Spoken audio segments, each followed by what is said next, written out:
Hello.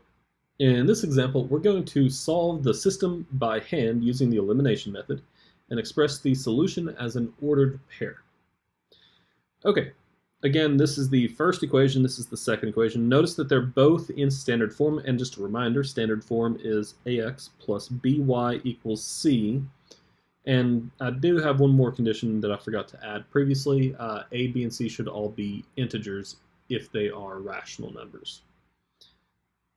Okay, so looking at this, we need to first get rid of either the x's or the y's.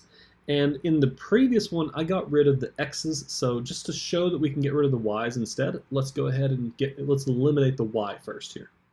So to eliminate the y, I need to get the same coefficient but opposite sign. So 6 here, 4 here. What's the least common multiple between 6 and 4? Think about it, think about it, think about it. Did you get it? Good, it was 12. And just a reminder, a way that we can see that is just write down 6 and 4 and just start writing down multiples. 6, 12, 18, 24, so on and so forth. I'll put commas there. And for the 4, we have 4, 8, 12, 16, so on and so forth.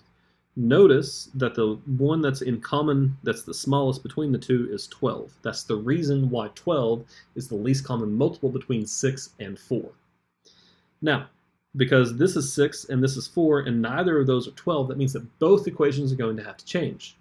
So what I'm going to do is I'm going to multiply the first equation by something and the second equation by something. Well, how does 6 become 12? Well, you get there by multiplying by 2. So let's multiply by 2 here. And on the bottom, we're going to multiply 4 times what to give us 12? Well, that's 3.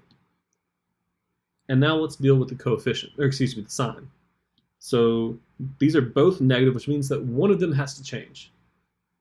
I can multiply the top equation by a negative to get rid of, or to make that one to be positive here, or multiply the bottom one by a negative to make that to be a positive there. It's up to you. It really doesn't matter. So just for,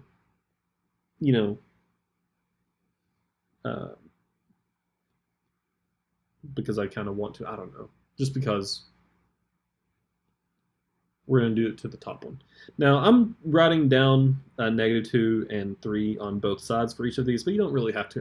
I do tend to just write them out here, but, just because people don't like seeing it that way, I go ahead and do it this way. Okay, so by doing this, we need to go ahead and distribute -2 to both the 5 and the -6, and also the 1, and the 3 to the 2, the -4, and the 2. So our new system is going to become -10x plus 12y equals -2. And the bottom system is going to become 6x minus 12y equals 6. Excellent.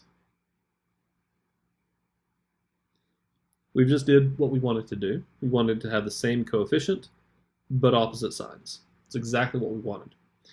Now if we add these together, those two cancel each other, and we're left with -10x plus 6x. -10 plus 6 is -4, and it's just an x, is equal to -2 plus 6 is 4.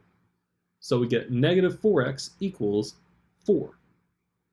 Divide by -4, which gives us x equals -1. Fantastic. So there you go. That's our solution to that one. We have x equals -1. Well, that's one of the coordinates for the solution.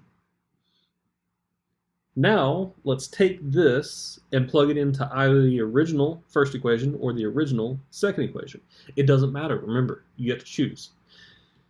Whichever one we choose, well, it just depends on how you feel at the time. So I'm just going to go, what did I plug it into last time? Actually, I did both. So let me just go ahead and do the first one. So let me plug it into 5x minus 6y equals 1. That's going to give me 5 times -1 minus 6y equals 1. 5 times -1 is -5. Minus 6y equals 1. Add 5 to both sides, so -6y equals 6. Divide by -6. that gives me y equals -1. Good deal. So both my x and my y they're both -1. That means that the coordinate for the solution is -1, -1. Alrighty. Well, that's pretty much it. I'll see you in the next video. Have fun.